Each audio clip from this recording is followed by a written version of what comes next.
هنتكلم النهارده على العشوش وانواع العشوش تنفع لبغبغانات ايه ومساحات ايه. هفرجكم كده على تشكيل العشوش. قرب كده احمد، ده التشكيله كلها. دي اشكال العشوش كلها اللي بتبقى موجوده. حرف ال، حرف الاي، الكونيورات المربعه، وفي كونيورات برضو منها بالذات كذا شكل. هنقول بسم الله الرحمن الرحيم كده. تعالى كده معايا يا احمد. اول شكل للكونيور الجرين تشيك كونيور. دي اشكال كتير، في منهم اللي هو 30 في 30 في 30. ده بيصلح للكونيور. ميزه عيب الكونيور ان هو بيخرج النشاره كتير، فبالتالي احنا بنرفع المسافه دي.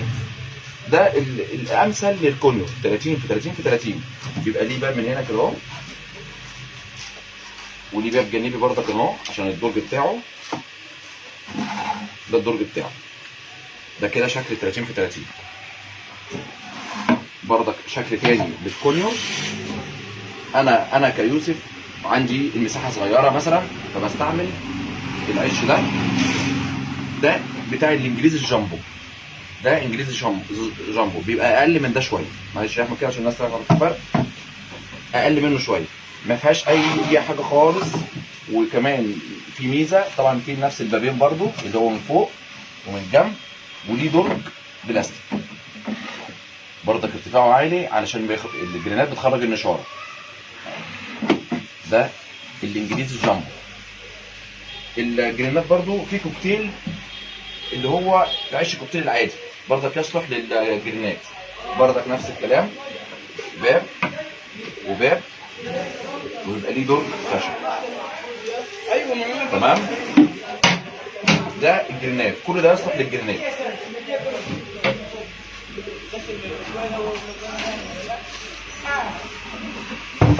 نيجي للحرف ال. الحرف ال في منه 3 مقاسات. دوت ينفع للكويكر، ينفع للصن سنغالي. الناس اللي هي بتحب شكل حرف ال مش غلط، ينفع لكله. الاكبر منه شويه طبعا، المقاس واضح كده. احنا المقاس تمام، المقاس واضح اهو. المقاسات طبعا مختلفه. دوت ينفع للدره، ينفع للسنغالي برضه، ينفع للصن، ينفع للكويكر. لو عندك المساحه في اوضه التفريخ تشيل. وطبعا كل ما العش كبر للطير بيبقى احسن. وكمان اخر زغلول بيطلع لو في 4 بيضات او 5، اخر زغلول بيطلع ما بيتدس عليه مناخوه الاولاني. فكل ما العش كبر مش غلط.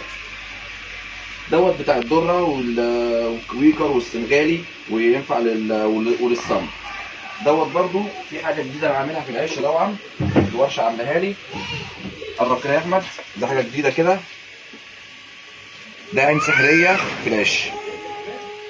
بدل ما تعمل قلق للطير ونفتح الباب كله، لا، انا بفتح الهوايه دي او العين السحريه دي. برضك انا ضايفها برضك في اغلبيه العشوش، حتى في العش بتاع الزنجباري اهو. احمد قرب، عش الزنجباري اهو. دي برضك عشان ما تقلقش الطير ان في طيور قلوقه او في جواز قلوقه. دي عين سحريه كده تهويه بدل ما افتح الباب، وهي حتى فيها فراغ من هنا ما بيعملش صوت ولا بيعمل حكاكان في الخشب. هنرجع للعش بتاع الذره تاني. عش الذره دوت اهو هيبقى 60 في 50 في 25. ده برضك ليه باب من هنا، ليه باب من هنا، وليه باب من هنا، والدرج بتاعه. تمام يا احمد باين؟ تمام. ده العش بتاع الذره.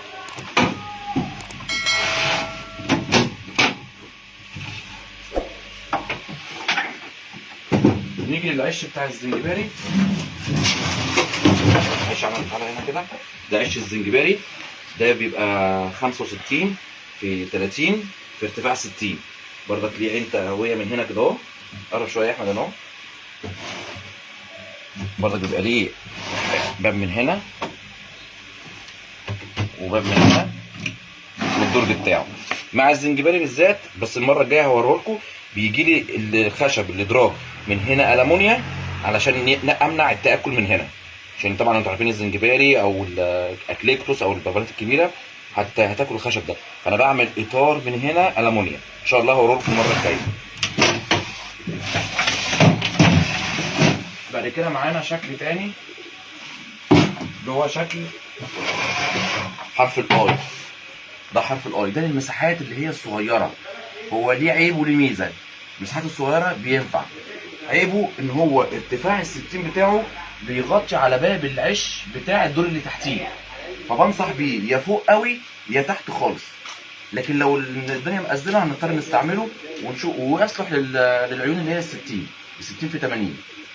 ده عش حرف اي، ينفع للدره الهندي، ينفع مثلا ممكن تخش فيه امريكي برضك. نفس التصميم، باب من هنا وعين سحريه اهي برضو ما نسيتهاش. عين سحريه اهي، قرب يا احمد وضح كده. دي عين سحريه برضك لايه، نشوف الطير بيعمل ايه. طبعا كل العشوش فيها سلم من جوه، كل العشوش فيها سلم عشان الارتفاع طبعا يطلع وينزل عليه. وفي الباب التاني بتاعه من هنا برضو، والدور ده. اخر حاجه بقى، كل العشوش بيجي معاها الصباع ده، فالصباع ده بيركب هنا كده.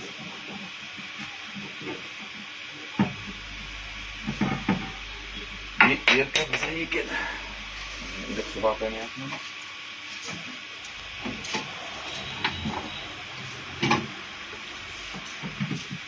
كده. بس طبعا الصباع دوت، وضح كده يا احمد، قرب شويه.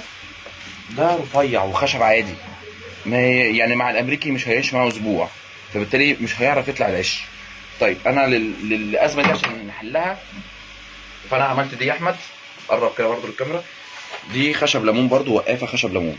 دي وقافه عشوش مش وقافه عاديه، بورده وعصفوره وبتركب كده. نبص عليها وهي راكبه كده مثلا في عش. قرب كده يا احمد اهي. نفس الخرم اللي هنا بنستعمله، ونفك العصفوره ديت ونحط هنا وتتربط. دي تدوم اكتر من دي، يعني دي لو هتقعد اسبوع دي هتقعد السنه او الموسم كله. تمام كده. احنا على قد ما قدرت وضحت لكم العشوش واشكالها.